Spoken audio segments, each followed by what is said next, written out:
What a great time to be a Giant, be a fan of the Giants. Like, we have something going here. We're building something special, and, you can see it from the outside and inside. It's even more beautiful. Reflecting on everything that got me here, just to see that uniform, and, I watched, that's the team I watched the most growing up because my dad was a Giants fan, so. Once a Giant, always a Giant. For me, it's only a Giant. Welcome, everybody, to a special edition of All In with Art Stapleton, a New York Giants podcast brought to you by NorthJersey.com and The Record. I'm your host, Art Stapleton, and there aren't many words to describe tonight for Giants fans. 24-3, and I'd say in over a decade on the beat, this is up there with one of the worst performances that I've seen from a team that expected so much more, that played and showed so much more just a year ago. And it was a breakdown in every facet across the board, from coaching to players to offense, defense, and special teams. This was about as low as the Giants have been, really going back a ways. And that says a lot for a team that before last season tied for the most losses in the NFL. And to lose this game the way they did to a shorthanded Seahawks team, you got to give Seattle a lot of credit. They came in without their left tackle and their right tackle. And then in the game in the first half, they lost their left guard and their right guard. And yes, they were not the offensive line that gave up 11 sacks. The Giants were shorthanded, but it's still no excuse. And it goes from the top on down. It's the roster that Joe Schoen assembled. It's the head coach, Brian Daboll. It's a coaching staff that was lauded all year last year, and deservedly so for a team that was able to go from the depths of 3 coaches out. And then Daboll, the 4th coach since Tom Coughlin left in 2015. And now it's the second year woes for the New York Giants. Ben McAdoo, fired before his second year ended. He was in the playoffs his first year. Pat Shurmur, fired after 2 years. Joe Judge, fired after 2 years. And for some reason now, this sophomore curse for the New York Giants, Brian Daboll is now dealing with a 1-3 start in which this team has been completely embarrassed both games in prime time that they've played before tonight. And now the third primetime game, just a pathetic performance across the board for what they were able to do. Daniel Jones has regressed. Obviously, some of that has to do with this offensive line. And yes, they didn't have Andrew Thomas. Yes, they lost John Michael Schmitz early to a shoulder injury. But this offensive line had Jones running for his life. They had no rhythm whatsoever, no plan that was visible, that they were actually trying to do things. And then when push came to shove, the Giants still had an opportunity. And Jones ended up throwing a pick six. He locked on to Paris Campbell rather than throwing the ball to Darren Waller, who after the game in the locker room insinuated that he was open. I believe Wan'Dale Robinson was also open, but Jones threw to Campbell. I don't know if it was a miscommunication on the route that he was running, but he threw it right to Devon Witherspoon. Witherspoon, top 5 pick for the Seahawks, was all over the place tonight. Outstanding player, and ended up taking it back 97 yards for a touchdown, pick 6. And, just like that, the Giants are sitting at 1-3 and now heading to Miami and Buffalo with a primetime game in Buffalo, of all places, in 2 weeks on Sunday Night Football. And the odds will tell you that the Giants will be sitting there at 1-5 after those 6 games and then coming home to play the Washington Commanders. It's that bad. It's just one of those things that's hard to explain. Watching this team all summer, I never imagined this. Didn't think it would be easy. Obviously, they had a lot of teams on their schedule in the early part of the season that were going to push them, really make them compete.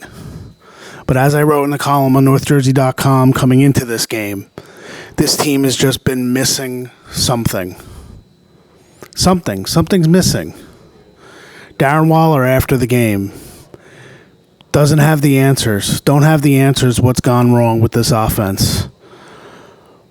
I asked Brian Dable why he was confident in this team that they would be able to turn it around. Xavier McKinney, the same question, because they know who's in this locker room. And I'm not sure they do. I'm not sure I do after watching this game tonight. It's the same mistakes over and over again. And you have to wonder if the coaching message is getting through to the players in the locker room. Because last year was last year, this year was this year. But you have to wonder just how comfortable these guys have gotten.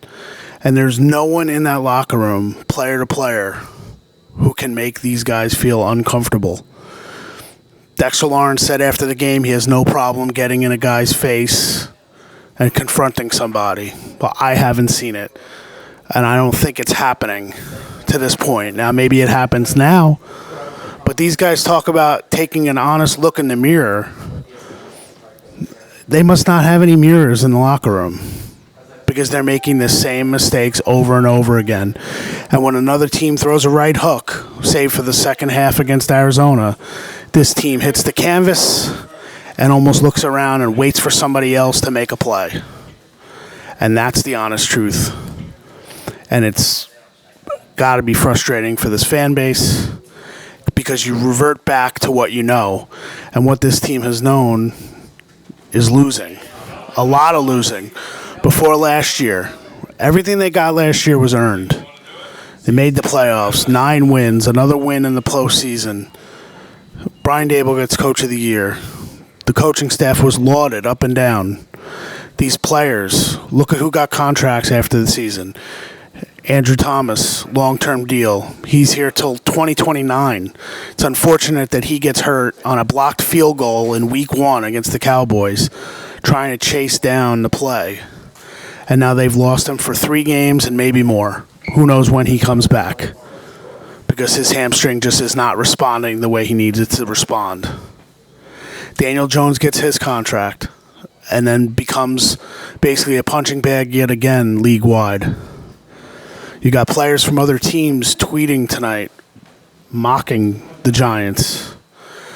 And the feeling in the locker room is almost like, go ahead, make fun of us, because we know what we are. We know what we're going to be.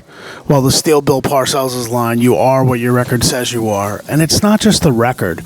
If the Giants were 1-3, but you felt like they were giving themselves a fighting chance, you'd almost look at it and you say, okay, they can still punch their way out of this. There is no punching the way out of this. Their performances are worse than the record. They should be 0-4 the way they've played. And that's the reality. So how do they figure it out? I don't have the answers. And I don't think they do either. I don't think they have the answers at this point. And it's a frustrating thing to watch a team disintegrate play by play, quarter by quarter, week by week. And that's the reality. And the reality the Giants find themselves in is, for the 4th straight head coach in the 2nd year, they have no answers. Now, that's not to say that I believe Brian Dable is going to lose his job or he deserves to. He deserves an opportunity to try to get this team and this ship righted. But everything you thought you knew about the roster, everything you thought you knew about the direction of this team, about the quarterback, about the players that you want to build this team around, there are a lot of questions and really no answers. The one thing I will say is the one guy that really showed up tonight was Kayvon Thibodeau. 2 sacks, and he had the presence of mind that after his 2nd sack, he did not dance, he did not celebrate. He just walked back to the huddle and got off the field because it was down to 4th down and forced the field goal attempt from Seattle. That's where they're at. They get the performance they needed from Thibodeau that we all said they needed, and they didn't get much else. So we'll be back at it this week. Giants heading to Miami. That should be a fun one. But we'll see. We'll see how much heart this team has, because right now they're not showing any of it, to be perfectly honest. They're not showing execution. They're not showing heart. They're not showing emotion. The only time they're showing emotion is with the other team. Getting in scraps after the whistle, personal fouls, 6 penalties on special teams. That's ridiculous. Ridiculous. This team is not playing well in any facet of the game. And right now, it's costing them big time. And right now, they are an embarrassment in the league wide. For the second time, they've had 2 home games, and for the second time in the fourth quarter, the opposing fans basically took over the lower bowl here at MetLife Stadium. Tonight it was chants, "Go Hawks, go Hawks." The Cowboys dominated week 1, 40-0. This is where the Giants are right now, and there's no escaping it. And right now, they don't have any answers. Thanks for listening. We're all in. I'm not sure how all in the Giants are, but I know you guys are all in. So we'll catch you this week.